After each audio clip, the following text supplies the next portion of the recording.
المشاهدون الأكارم، سعدتم مساء أينما كنتم بكل خير. نشرة الأخبار نقدمها لكم من تلفزيون دولة إريتريا، نستهلها كالعادة بأهم وأبرز العناوين.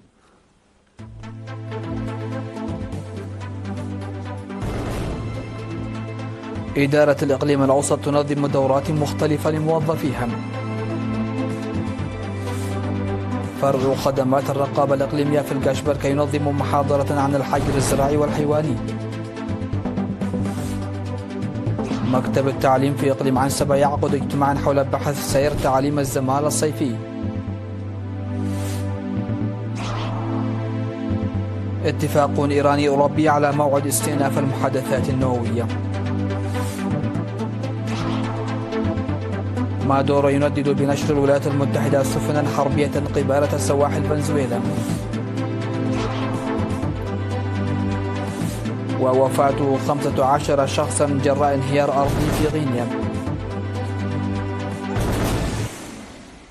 أهلا بكم.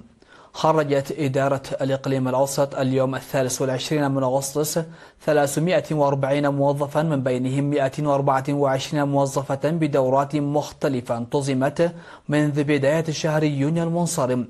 وذكر مسؤول وحدة تطوير القوى البشرية في الإقليم الشاب رختادس أن الدورات تضمنت مجالات الإدارة والقيادة مع تقديم الخدمات ورعاية النباتات المنزلية والزهور وإنتاج الأسمدة الطبيعية إلى جانب تحضير الأبحاث والدراسات.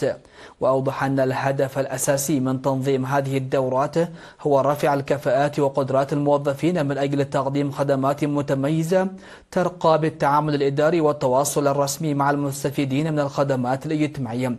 وحث مدير عام قسم الإدارة والمالية السيد تكي قالتا بدوره الخريجين حثهم بالاستفادة من المعرفة المكتسبة والعمل بجدية لتطوير المهارات الذاتية، مشيرا إلى أن الدورات قدمت بالإمكانيات الداخلية للإدارة بالتنسيق مع المواطن الدكتور هيلي نوغوسي المقيم بالولايات المتحدة الأمريكية. وأشاد حاكم الإقليم الأوسط السيد في السهية هيلي الأطراف التي ساهمت في تنظيم وتقديم الدورات، موضحا أهمية الدورات التي تقدم إلى الموظفين، موصيا المعنيين بتنظيم دورات مماثلة بشكل أوسع والمتدربين على الاستفادة من الدورات عمليا والعمل على مشاركة المعرفة العملية ضمن بيئة تتمحور نحو الارتقاء والتضافر العملي في تقديم الخدمات وإنجاز البرامج المرجوة. وفي الختام تم تقديم الشهادات على الخريجين والشهادات التقديرية للمدربين، حيث قدمت هدية للمواطن المساهم الدكتور هيلي نوغوسي والقادم من الولايات المتحدة الأمريكية باسم إدارة الإقليم الأوسط. نظم فرع خدمات الرقابة الإقليمية في القاشبركة محاضرة عن الحجر الزراعي والحيواني للمزارعين وشركاء العمل في تسني في 21 من أغسطس. وأفاد خبير مكافحة الثروة الحيوانية السيد مازي نوغوسي أن المحاضرة تهدف إلى رفع مستوى الوعي بأهمية الحجر الصحي للمحاصيل والحيوانات والعمل بشكل أكثر جدية للسيطرة على البذور والمنتجات الحيوانية غير القانونية والأمراض الحيوانية والنباتية العابرة للحدود من خلال بوابات أم حجر و14 وأديبرا وقرمايكا. وحث كذلك المعنيين بالشأن المزارعين على اتخاذ الاحتياطات والضوابط الجادة، حيث أن الاستيراد غير المشروع للبذور والمواشي وعواقبه يظل يسبب مشاكل صحية خطيرة وتلوث صحة المجتمع والبيئة. وأضاف خبير مراقبة تنمية البذور السيد حدش قبر مسكال أن الحجر الصحي هو أحد الإجراءات للوقاية من أمراض الحيوان وعواقبها، داعيا إلى وقف مثل هذه الممارسات التي تعتمد إلى استيراد الأدوية الزراعية والبذور والماشية عبر الحدود البرية وبطريقة غير قانونية وغير خاضعة للرقابة المهنية اللازمة. وطرح المشاركون بدورهم معالجة استخدام مبيدات الأعشاب في المزارع والقضاء على التأخير في التخلص من المبيدات منتهية الصلاحية. وفي كلمته الختامية حث مديرية تسنية السيد سيوم جابريسوس حث جميع الجهات المعنية على فهم عواقب البذور والمواشي المستوردة بشكل غير قانوني والقيام بدورهم في الجهود المبذولة للسيطرة عليها سعيا لضمان الصحة العامة بشكل أساسي. عقد مكتب التعليم في إقليم عنسبة اجتماعا يوم 20 من أغسطس في كرن تركز حول بحث سير تعليم الزمالة الصيفي. وأشار الاجتماع الذي شارك فيه مسؤولو التعليم والاتحاد الوطني للشباب والطلبة والطلاب والمدرسون إلى أن البرنامج له إسهام كبير لاكتساب الطلاب الخبرة والتجربة والثقة بالذات وتطوير قدراتهم. وصرح مسؤول مكتب التعليم في إقليم عنسبة الأستاذ كفلاي عند ميكائيل بأن تعليم الزمالة له تاريخ عريق في البلاد، موضحا بأن الاجتماع ساعد في إيجاد أفكار دافعة لتقوية الخدمات التعليمية المقدمة بالطلاب النموذجيين والطوعيين. وقال رئيس فرع الاتحاد الوطني للشباب والطلبة في إقليم عنسبة السيد أزازي برخة أبه إن تعليم الزمالة الصيفي المقدم لإصلاح ضعف الطلاب التعليمي بدأ جزئيا على مستوى الإقليم العام الماضي وتوسع هذا العام بفعالية. برنامج التعليم بين الزملاء في الصيف هو برنامج يجري بالتنسيق بين وزارة التعليم والاتحاد الوطني للشباب والطلبة.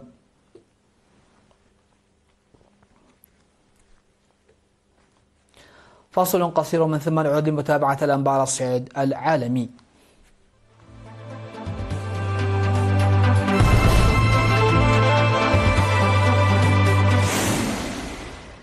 أهلا بكم. على الصعيد العالمي، أعلنت إيران عن لقاء مرتقب الأسبوع المقبل بين دبلوماسييها ونظرائهم من ألمانيا وفرنسا وبريطانيا وفرنسا لمحادثات بشأن برنامجها النووي، فيما تهدد هذه البلدان الأوروبية الثلاث بإعادة تفعيل العقوبات على طهران. وجاء في بيان صدر عن الخارجية الإيرانية بعد اتصال هاتفي بين الوزير عباس عراقجي ومسؤولي السياسة الخارجية للدول الثلاث والاتحاد الأوروبي أنه تم الاتفاق على مواصلة المحادثات مع البلدان الأوروبية الثلاث والاتحاد الأوروبي على مستوى وزراء الخارجية.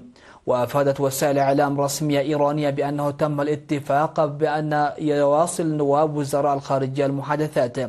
وهددت القوى الأوروبية الثلاث بتفعيل آلية تسمح بإعادة فرض عقوبات الأمم المتحدة على إيران إذا لم تعد طهران إلى المفاوضات بشأن اتفاق لكبح برنامجها لتخصيب اليورانيوم. ندد الرئيس الفنزويلي نيكولاس مادورو بنشر الولايات المتحدة 3 سفن حربية قبالة سواحل بلاده في إطار جهودها لمكافحة تهريب المخدرات، واصفا هذه العملية بأنها محاولة غير شرعية لتغيير النظام في فنزويلا.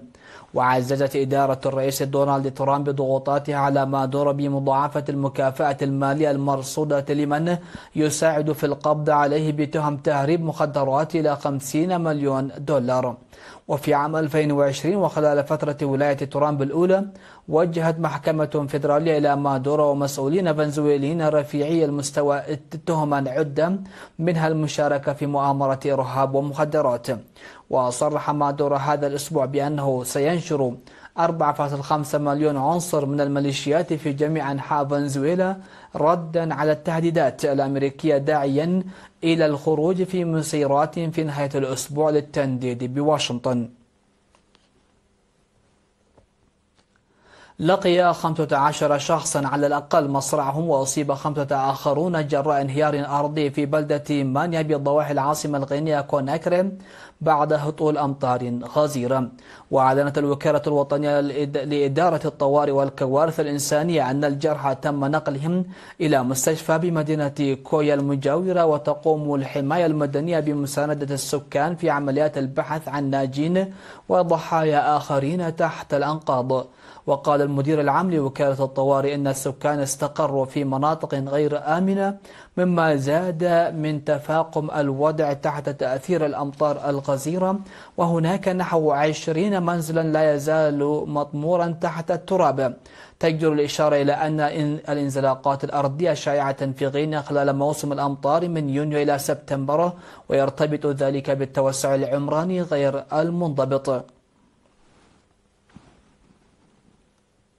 في الخبر الأخير، نجحت الهند في اختبار إطلاق صاروخ باليستي متوسط المدى مطور محليا قادر على حمل رؤوس نووي. وأعلنت وزارة الدفاع الهندية في بيان أن الصاروخ أغني 5 أطلق من ولاية أوديشا شرق الهند، وأنه اجتاز جميع المعايير التشغيلية والتقنية. ويبلغ مدى الصاروخ أكثر من 5000 كيلومتر وفقا لمشروع الدفاع الصاروخي لمركز الدراسات الاستراتيجية والدولية، ويتم توجيهه بواسطة نظام ملاحة بالقصور الذاتي يعتمد على جيروسكوب ليزر حلقي مدعوم بشبكة الأقمار الصناعية الإقليمية الهندية بدقة تقدر ب10 إلى 20 مترا. وتحاول الهند اللحاق بالركب مع توسيع جيش التحرير الشعبي الصيني ترسانته واستمرار التوترات على طول حدودها المتنازع عليها. نختم نشرة هذا المساء بالتذكير بأهم ما جاء فيها. إدارة الإقليم الأوسط تنظم دورات مختلفة لموظفيها. فرع خدمات الرقابة الإقليمية في الكاشبركة ينظم محاضرة عن الحجر الزراعي والحيواني. مكتب التعليم في إقليم عنسبة يعقد اجتماعا حول بحث سير تعليم الزمالة الصيفي. اتفاق إيراني أوروبي على موعد استئناف المحادثات النووية. مادورو يندد بنشر الولايات المتحدة سفنا حربية قبالة سواحل فنزويلا. ووفاة 15 شخصا جراء انهيار أرضي في غينيا. هكذا مشاهدينا في كل مكان نكون قد وصلنا وإياكم إلى نهاية نشرتنا لهذه الفترة المسائية. تابع ممتعا نتمنى لكم لباقي البرامج في الفضائية. دمتم في أمان الله.